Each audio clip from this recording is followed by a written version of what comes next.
ಕವನ ಅಹಂ ಬ್ರಹ್ಮಾಸ್ಮಿ. ಎಲ್ಲೆಲ್ಲುಡುಕುವೆ ಎಲ್ಲೆಲ್ಲೂ ಇರುವವನ, ನನ್ನ ನಿನ್ನೊಳು ಜೀವಾತ್ಮನಾಗಿರುವವನ. ಎಲ್ಲೆಲ್ಲುಡುಕುವೆ ಎಲ್ಲೆಲ್ಲೂ ಇರುವವನ, ನನ್ನ ನಿನ್ನೊಳು ಜೀವಾತ್ಮನಾಗಿರುವವನ. ಗಂಧದ ಬೆಲೆಯ ನರಿಯದ ಗಾರ್ಧಬನಂತೆ ಅಂತರಾತ್ಮನ ಒತ್ತು ಅಲೆಯುತ್ತಲಿರುವೆ. ಗಂಧದ ಬೆಲೆಯ ನರಿಯದ ಗಾರ್ಧಬನಂತೆ ಅಂತರಾತ್ಮನ ಒತ್ತು ಅಲೆಯುತ್ತಲಿರುವೆ.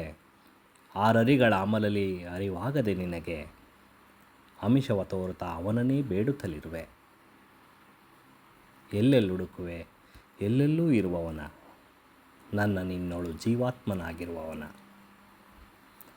ಬ್ರಹ್ಮಾಂಡದ ಅಂಶವೇ ಅಂತರಾತ್ಮನಾಗಿರಲು ಒಳಹೊರಗಿರುವ ಜೀವವಾಯುವಿನಂಥವನು. ಬ್ರಹ್ಮಾಂಡದ ಅಂಶವೇ ಅಂತರಾತ್ಮನಾಗಿರಲು ಒಳಹೊರಗಿರುವ ಜೀವವಾಯುವಿನಂಥವನು. ಪರಮಾತ್ಮನೆಡೆಗಿನ ಈ ಪಯಣವೇ ಬದುಕು, ಹಮ್ಮನ ತೊರೆದು ಬೊಮ್ಮನಂತಿರು ಸಾಕು. ಎಲ್ಲೆಲ್ಲುಡುಕುವೆ ಎಲ್ಲೆಲ್ಲೂ ಇರುವವನ, ನನ್ನ ನಿನ್ನೊಳು ಜೀವಾತ್ಮನಾಗಿರುವವನ. ನಡೆನುಡಿ ತಿದ್ದುತ್ತ ಅರಿವನು ಅರಿಯುತ್ತ ಸಾಗು, ನನ್ನೊಳಗವನು ಅವನೊಳು ನಾನೆನ್ನುತ್ತ ಬಾಗು. ನಡೆನುಡಿ ತಿದ್ದುತ್ತ ಅರಿವನು ಅರಿಯುತ್ತ ಸಾಗು, ನನ್ನೊಳಗವನು ಅವನೊಳು ನಾನೆನ್ನುತ್ತ ಬಾಗು. ನಾನು ಅವನಾಗುವ ಅನಂತ ಭಾವಕ್ಕೆ ಶರಣಾಗು, ಅಹಂ ಬ್ರಹ್ಮಾಸ್ಮಿಯ ಒಳ ತಿರುಳಿಗೆ ಮರುಳಾಗು. ಎಲ್ಲೆಲ್ಲುಡುಕುವೆ ಎಲ್ಲೆಲ್ಲೂ ಇರುವವನ, ನನ್ನ ನಿನ್ನೊಳು ಜೀವಾತ್ಮನಾಗಿರುವವನ.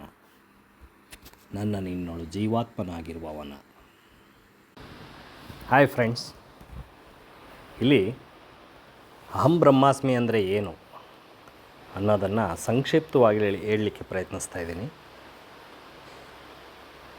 ಆತ್ಮ ಪರಮಾತ್ಮ ಅಂದರೆ ನಮ್ಮೊಳಗಡೆ ಇರುವ ಆತ್ಮವೇ ದೇವರು ಅಂದಾಗ ನಾವು ಹೊರಗಡೆ ದೇವ್ರನ್ನ ಹುಡುಕೋ ಅವಶ್ಯಕತೆಯೇ ಇಲ್ಲ. ಹಂಗಂದ ಮಾತ್ರಕ್ಕೆ ನಾವೇ ದೇವರು ಅಂತಲ್ಲ. ಆ ಆತ್ಮವನ್ನು ಗೌರವಿಸಿ ಬದುಕಿ ನಮ್ಮ ಜೀವನವನ್ನು ತಿದ್ದುಕೊಂಡು ಈ ಪಯಣವನ್ನು ಮುಂದುವರಿಸಿದ್ರೆ ಈ ಆತ್ಮನ ಶಕ್ತಿ ಅರಿವಾಗ್ಬೋದು. ನಮಗೇನೆಂದರೆ ನಮಗೆ ಆ ಒಳಗಡೆ ಇರೋ ಆತ್ಮನ ಒಂದು ಬೆಲೆಯೇ ಗೊತ್ತಿಲ್ಲದ ಹಾಗೆ ಈ ಕತ್ತೆ ಮೇಲೆ ಗಂಧವನ್ನಿಟ್ಟರೆ ಹೇಗೆ ಅದಕ್ಕೆ ಅದರ ಸುವಾಸನೆ ಅರಿವಿಲ್ಲದೆ ಅದನ್ನು ಒತ್ಕೊಂಡು ತಿರುಗುತ್ತೋ ಹಾಗಾಗಿದೆ ನಮ್ಮ ಜೀವನ. ಈ ಅರಿಷಡ್ ವರ್ಗಗಳ ಅಮಲಿನಿಂದಾಗಿ ಇದನ್ನು ನಾವು ಅರಿಲಿಕ್ಕೆ ಆಗ್ತಾಯಿಲ್ಲ. ಹಾಗಾಗಿ ನಾವು ಅವನ್ನ ಹೊರಗಡೆ ಇದ್ದಾನೆ ಅಂತ ತಿಳ್ಕೊಂಡು ಎಲ್ಲೆಲ್ಲೋ ಹುಡುಕಿ ಕಾಣಿಕೆಗಳನ್ನು ಕೊಟ್ಟು ಬೇಡ್ತೀವಿ, ನನ್ನನ್ನು ಕಾಪಾಡು ಅಂತ. ಹೀಗೆ ಬ್ರಹ್ಮಾಂಡದ ಅಂಶವೇ ಅವನಾಗಿದ್ದಾನೆ. ನಿಮ್ಗೆ ಅನ್ನಿಸ್ಬೋದು ನಾವು ಉಸಿರಾಡೋ ಗಾಳಿ ನಮ್ಮ ಶ್ವಾಸಕ್ಕೆ ಹೋಗಿ ಹೊರಗೆ ಬರುತ್ತೆ.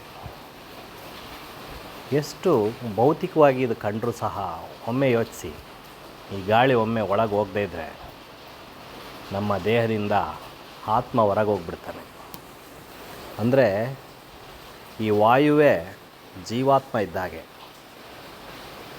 ಇದನ್ನು ಅರ್ಥಕೊಂಡು ಈ ಹಮ್ಮನ್ನು ತೊರೆದ ಬೊಮ್ಮನಂತಿರು ಅಂತ ಏನು ಕೇಳ್ತಿದ್ದೀನಿ ಅಂದರೆ, ನಮ್ಮ ಹಳ್ಳಿ ಕಡೆ ಒಂದು ಗಾದೆ ಇದೆ, ಹಮ್ಗಾಡಿ ಬೊಮ್ಮ ಕೆಟ್ಟ ಅಂತ.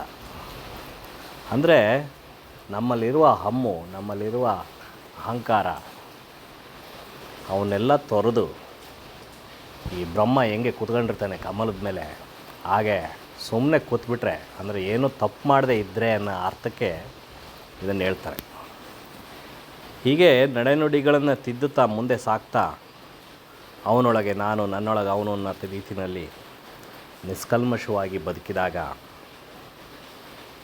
ನಾನು ಅವನಾಗುವ ಒಂದು ಪರಿವರ್ತನೆಯನ್ನು ನಾವು ಅನುಭವಿಸ್ಬೋದು ಅಂತ ಅನಿಸುತ್ತೆ. ಇದನ್ನೇ ಅಹಂ ಬ್ರಹ್ಮಾಸ್ಮಿಯ ತಿರುಳು ಅಂತ ನನಗೆ ಅರ್ಥವಾದಷ್ಟು ನಿಮಗೆ ಎಕ್ಸ್ಪ್ಲೈನ್ ಮಾಡಿದ್ದೀನಿ. ವಂದನೆಗಳು ಗೆಳೆಯರೆ.